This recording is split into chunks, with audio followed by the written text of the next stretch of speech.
নমস্কার বন্ধুরা, সুপ্রিয়া রান্নাঘরে আবারও একটা নতুন পর্বে তোমাদের সকলকে স্বাগত। আজকে পটল দিয়ে একেবারে নতুনত্ব দুর্দান্ত স্বাদের একটা রেসিপি আমি তোমাদের সাথে শেয়ার করব। পটলের এই রেসিপিটা একবার হলেও বাড়িতে বানিয়ে দেখবে। যারা পটল খেতে অপছন্দ করে তারাও কিন্তু এই রেসিপিটা চেয়ে চেয়ে খাবে।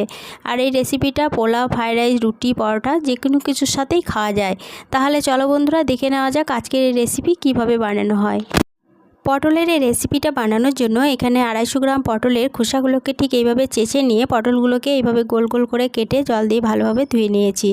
এবার এই পটলটা একটা সাইডে সরিয়ে রাখছি। এদিকে নিয়েছি দুটো মিডিয়াম সাইজের আলুগুলোকে ঠিক এইভাবে ডুমো ডুমো করে কেটে জল দিয়ে ধুয়ে রেখেছি। আলুগুলো একটা সাইডে সরিয়ে রাখলাম। এদিকে গ্যাসের ওভেনে একটা কড়াই বসিয়ে গ্যাসটা অন করে কড়াইয়ের মধ্যে দিয়ে দিচ্ছি পরিমাণ মতো সরষের তেল। তেলটা ভালোভাবে গরম হয়ে যাওয়ার পরে তেলের মধ্যে একে একে কেটে রাখা আলুগুলো দিয়ে দিচ্ছি। সমস্ত আলুগুলো তেলের মধ্যে দিয়ে দিলাম। এবার ওই তেলের মধ্যেই পটলগুলো দিয়ে দিলাম। এরপরে এর মধ্যে দিয়ে দিচ্ছি খুব সামান্য পরিমাণ হলুদের গুঁড়ো আর দিচ্ছি অল্প একটু লবণ। এবার এই পটলগুলোকে ভালোভাবে নেড়েচেড়ে ভেজে নেব। পটল ও আলুগুলোকে 1 মিনিট মতো নেড়েচেড়ে ভেজে নেওয়ার পরে এর মধ্যে একটা ঢাকা দিয়ে দেব। ঢাকা দিয়ে এটা ভাজা হতে দেব। এটা ভাজা হতে থাক, সেই ফাঁকে একটা মশলা রেডি করে নেব। তার জন্য একটা মিক্সিং জারের মধ্যে নিয়ে নিচ্ছি 20 ক মতো রসুন, দিয়ে দিচ্ছি 4 টুকরো আদা, দিয়ে দিচ্ছি 1 চা চামচ জিরে গুঁড়ো আর 1 চা চামচ ধনে গুঁড়ো। এখানে আমি জিরে ও ধনে গুঁড়ো ব্যবহার করেছি, তোমরা চাইলে গুঁটাও ব্যবহার করতে পারো। দিয়ে দিচ্ছি এর মধ্যে একটা স্পেশাল উপকরণ 2 চা চামচ সাদা তিল। এবার এর মধ্যে দিয়ে দিচ্ছি 2টো কাঁচা লঙ্কা। এখানে কাঁচা লঙ্কা ঝালটা তোমরা যেরকম খাবে সেরকম অনুযায়ী কিন্তু কম বেশি করে নিতে পারো। এর মধ্যে পরিমাণ মতো জল দিয়ে দিলাম। এবার মিক্সিং জারের ঢাকনাটা বন্ধ করে এটা বেটে নেব। সমস্ত উপকরণ বেশ মিহি করে বেটে নিয়েছি। এবার বেটে নেওয়া মিশ্রণ একটা সাইডে সরিয়ে রাখলাম। এদিকে ঢাকা দিয়ে পটলগুলোকে মিডিয়াম ফ্লেমে 4 মিনিট মতো ভাজা হতে দিয়েছিলাম। 4 মিনিট পর ফিরে এসে ঢাকাটা খুলে নিয়ে পটল আলুগুলোকে আবারও একটু নেড়েচেড়ে নিলাম। আর এই 4 মিনিট ভাজা হওয়ার ফাঁকে আমি দুবার ঢাকা খুলে কিন্তু আলু পটল নেড়েচেড়ে দিয়েছিলাম।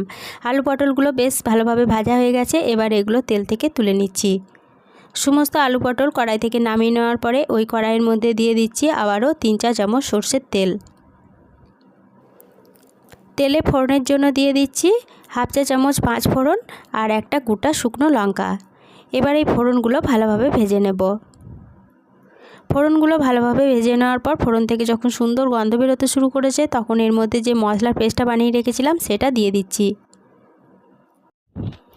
সমস্ত পেস্টটা তেলের মধ্যে দিয়ে দিলাম। এরপরে এর মধ্যে দিয়ে দিচ্ছি একটা মিডিয়াম সাইজের টমেটো কুচি। মিক্সিং জারটা ধুয়ে দিয়ে দিচ্ছি সামান্য একটু জল। এরপরে এর মধ্যে দিচ্ছি 1/2 চা চামচ হলুদের গুঁড়ো আর দিচ্ছি কালারের জন্য 1/2 চা চামচ কাশ্মীরি লঙ্কা গুঁড়ো। এবার গ্যাসের ফ্লেমটা লো টু মিডিয়ামে রেখে সমস্ত মশলা ভালোভাবে নেড়েচেড়ে কষিয়ে নেব। এখানে আমি মশলার মধ্যে কাশ্মীরি লঙ্কা গুঁড়োটা শুধুমাত্র কালারের জন্য ব্যবহার করেছি। তবে তোমরা যদি না দিতে চাও তাহলে পরে স্কিপ করে যাবে। কাশ্মীরি লঙ্কা গুঁড়ো দেওয়া না দেওয়ার জন্য কিন্তু স্বাদের কোনো রকম পার্থক্য হবে না। সমস্ত মশলা মিনিট 5 সময় ধরে নেড়েচেড়ে কষিয়ে নিয়েছি। মশলাটা খুব ভালোভাবে কষানো হয়ে গেছে। এরপরে এর মধ্যে দিয়ে দেব ভেজে তুলে রাখা আলু পটলগুলো। সমস্ত আলু পটল দিয়ে দিলাম। এবার আলু পটলগুলো মশলার সাথে একটু নেড়েচেড়ে কষিয়ে নিচ্ছি। মশলার সাথে আলু পটলগুলোকে 1 মিনিট মতো নেড়েচেড়ে কষিয়ে নেওয়ার পরে এর মধ্যে দিয়ে দেব পরিমাণ মতো জল। এখানে আমি ডাল খাওয়া বাটি মাপ করে 1 বাটি পরিমাণ জল ব্যবহার করেছি। তবে তোমরা যেরকম গ্রেভি রাখতে চাও সেরকম অনুযায়ী কিন্তু জলের পরিমাণটা কম বেশি করে নিতে পারো। জলটা দিয়ে এর মধ্যে দিয়ে দেব স্বাদ অনুযায়ী লবণ আর দিয়ে দেব স্বাদের ব্যালেন্সের জন্য 1/2 চা চামচ চিনি। এবার এই সমস্ত উপকরণ ভালোভাবে নেড়েচেড়ে মিশিয়ে নিচ্ছি। সমস্ত উপকরণ নেড়ে ভালোভাবে মিশিয়ে নেওয়া হয়ে গেছে। এরপরে এর মধ্যে একটা ঢাকা দিয়ে দেব। ঢাকা দিয়ে মিডিয়াম ফ্লেমে এটাকে বেশ কিছুক্ষণ সময় ধরে আবারও রান্না করে নেব। ঢাকা দিয়ে মিডিয়াম ফ্লেমে 5 মিনিট মতো রান্না হতে দিয়েছিলাম। 5 মিনিট পর ফিরে এসে ঢাকাটা খুলে নিয়ে সমস্ত উপকরণ একটু নেড়েচেড়ে নেওয়ার পরে আলুগুলো ভালো মতো সিদ্ধ হয়েছে কিনা একটু চেক করে নিচ্ছি। আলুগুলো খুব ভালো মতো সিদ্ধ হয়ে গেছে। এরপরে এর মধ্যে দিয়ে দেব সামান্য একটু গরম মশলার গুঁড়ো। গরম মশলার গুঁড়োটা দিয়ে সমস্ত উপকরণের সাথে ভালোভাবে নেড়ে মিশিয়ে নেওয়ার পরে গ্যাসের ফ্লেম বন্ধ করে দিলাম।